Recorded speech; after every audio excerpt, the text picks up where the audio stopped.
Hey parents, if you're feeling overwhelmed by all of the conflicting advice out there on tic disorders, you are not alone. Whether you're considering natural approaches or just trying to understand the root causes, today we are going to clear things up and get you right on track. Stick with me because by the end of this video, you'll have a solid plan to navigate your child's tic disorder naturally. Hello, everybody. My name is Dr. Piper Gibson, Ph.D., and I am a mama who has been in your shoes. My son was diagnosed with a transient neurological tic over 13 years ago. And when the conventional approach completely failed us, I went back to school to relearn everything I thought I knew about health and wellness.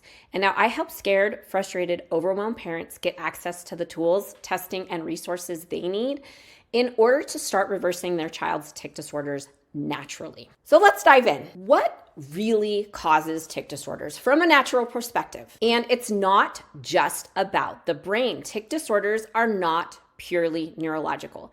There are several underlying factors at play, and one of the biggest is immune system dysfunction. Studies suggest that tic disorders could be linked to a dysregulated immune system. Things like toxic exposure, food sensitivities, and even chronic infections can push the immune system into overdrive and trigger tics. Research has shown that children with tic disorders have elevated levels of certain pro-inflammatory cytokines, including IL-1, TNF-alpha, IL-6, and IL-44. There is evidence of a connection between tic disorders and allergic conditions such as eczema, allergic conjunctivitis, and even food allergies. And some studies have found links between infections like streptococcal, think pandas, mycoplasma, and enterovirus infections.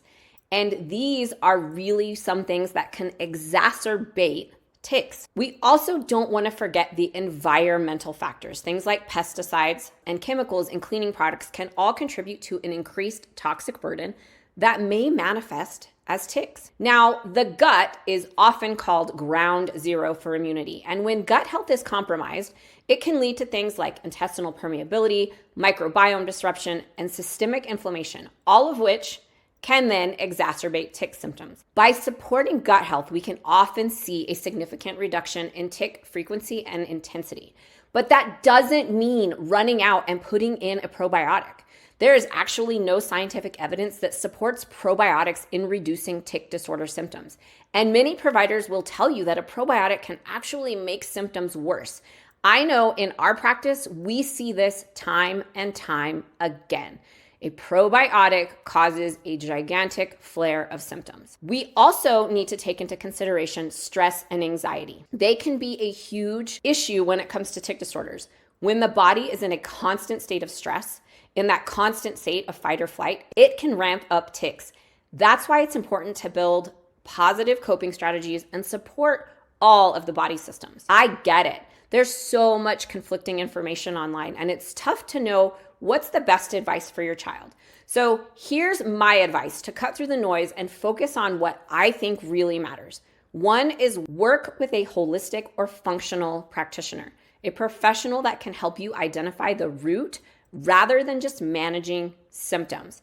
And we know from research out of Cincinnati Children's Hospital that medications for tics do not cure tics, and rarely do they reduce symptoms more than 50%, meaning those tics are still going to be apparent to those around you.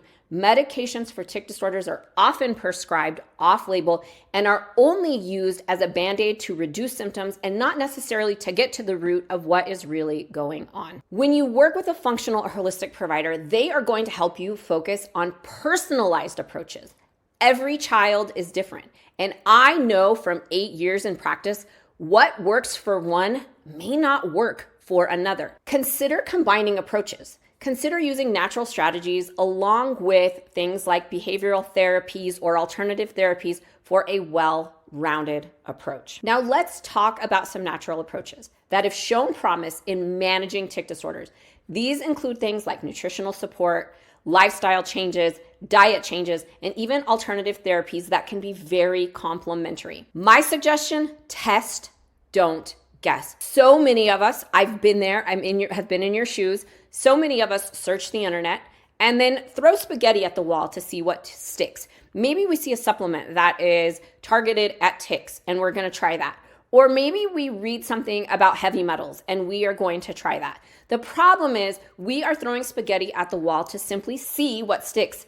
Instead of, the problem is that you are simply guessing instead of getting to the root of what is really at play. And while many families look for one single triggering event that started them down the tic disorder roller coaster, that is simply not what we are seeing on a daily basis. Children with tic disorders are experiencing a perfect storm of exposure. And the best thing you can do is to figure out what is at the root. By testing, we can get very clear and granular on the right approach to take with your child. Here's a takeaway. Tic disorders are complex, and there is no one-size-fits-all approach. But by focusing on immune health, gut support, stress reduction, and using natural therapies wisely, we can actually help your child thrive. Now, I want to encourage you to take small, consistent steps, whether it's improving nutrition, looking at your diet. One of the best things you can do is start converting your child to a gluten-free, dairy-free diet. There are studies that support a gluten-free, dairy-free, low-sugar diet in children with tic disorders. We have a great course available online that you can grab and start transitioning your child's diet. You can create a low-toxin environment. What are you cooking on? What are you storing your food in? What are you cleaning your home with? Start looking at these things that you can start changing in and around your environment. Managing stress. I see parents as a huge factor for stress for their children with tic disorders.